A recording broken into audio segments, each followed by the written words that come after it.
Now we are going to explore and discuss the sketching environment. The part we see on the screen is called angle bracket, and you can find this part in your working files folder. When you open the part, feel free to expand the items in the feature manager tree and examine the sketches that were used to create this model.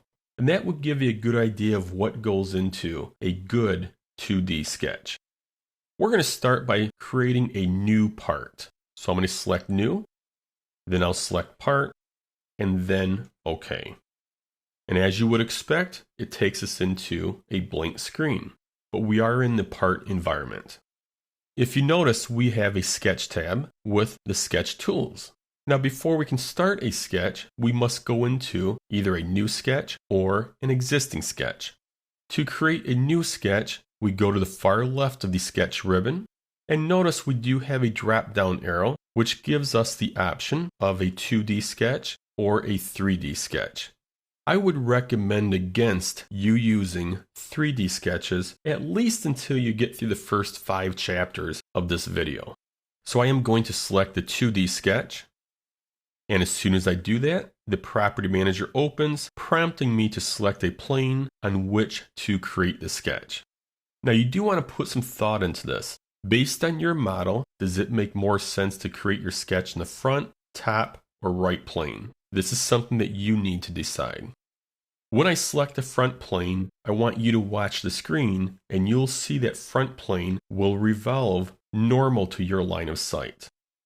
Notice how it revolved? Normal to your line of sight.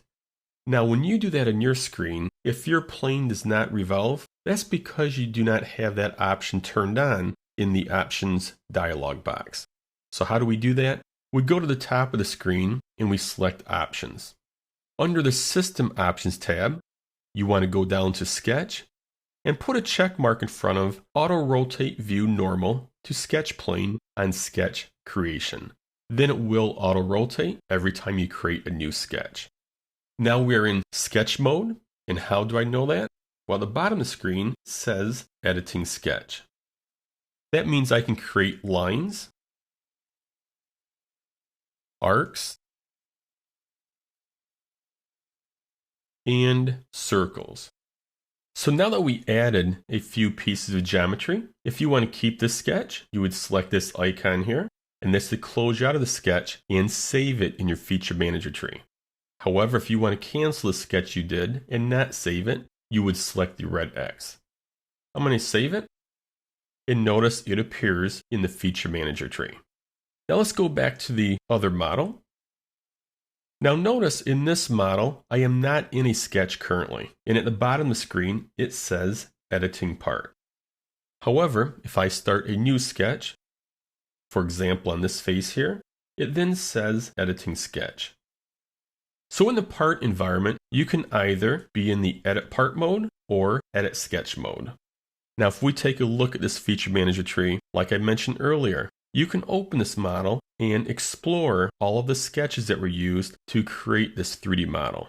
In fact, when you highlight the sketch, you can select Edit Sketch and see the line work that went into creating that sketch.